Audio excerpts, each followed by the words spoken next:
Hello bachcho. Let's say this question. The POCl3 molecule has the shape of an irregular tetrahedron with p atom located centrally. The Cl-PCl angle is found to be 103.5 degree.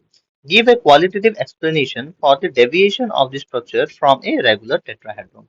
इस question में हमें पूछा गया है बच्चों, हमें POCl3 molecule दिया गया है जिसका की शेप है इरेगुलर टेट्राहेड्रॉन और इसका Cl-PCl एंगल है 103.5 डिग्री, जबकि इसका जो शेप होना चाहिए था वो रेगुलर टेट्राहेड्रॉन होना चाहिए था और इसका जो एंगल होना चाहिए था वो 109.28 डिग्री होना चाहिए था, पर ऐसा नहीं है। इसके लिए हमें एक क्वालिटेटिव एक्सप्लेनेशन देना है।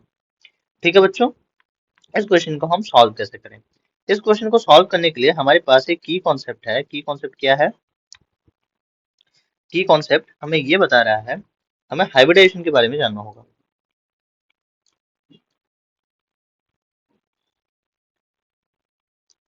हाइब्रिडाइजेशन का जो फॉर्मूला होता है बच्चों वो है हाफ वी। वी होता है valence shell electron on the central atom plus the monovalent atom surrounding it और monovalent surrounding atoms minus the charge on the positive charge on the molecules plus the negative charge on the molecule. तो इस formula को use करके बच्चों हम calculate करेंगे इसका hybridisation. तो POCl3 इसका H होगा is equal to half P, क्योंकि ये ग्रुप 15 को बिलोंग करता है बच्चों, इसका वैलेंशियल इलेक्ट्रॉन 5 होंगे और सराउंडिंग सराउंडिंग मोनोवेलेंट एटम्स कितने हैं बच्चों?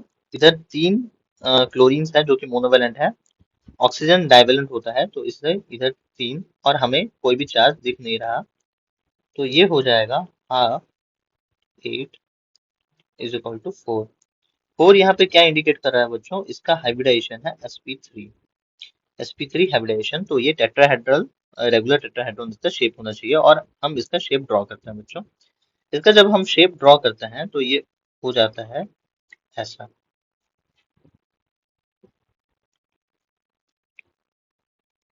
इसका शेप रेगुलर टेट्राहेड्रॉन होता बच्चों कब? जब यहाँ पे ऊपर में एक Cl होता, ना कि ऑक्सीजन। ठीक है बच्चों, तो यहाँ पे जो ऑक्सीजन है, ऑक्सीजन के कुछ lone pairs of electrons present है ऑक्सीजन के ऊपर। ये जो लोन पेयर्स ऑफ इलेक्ट्रॉन है ये यहाँ के जो बॉन्ड पेयर्स हैं इन पर ये रिपल्शन शो करेंगे। क्योंकि ये रिपल्शन शो कर रहा है तो ये जो एंगल जो कि 109.28 डिग्री होना चाहिए ये घटकर 103 हो जाता है बच्चों। ये घटकर 103.5 डिग्री होना चाहिए और इसका शेप जो कि रेगुलर टेट्राहेड्रॉन होना चाहिए, ये रेगुलर टेट्राहेड्रॉन ना होके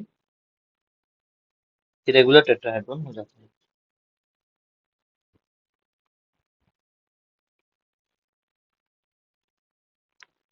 ये था हमारा आंसर बच्चों। Hope you understood this well. Thank you.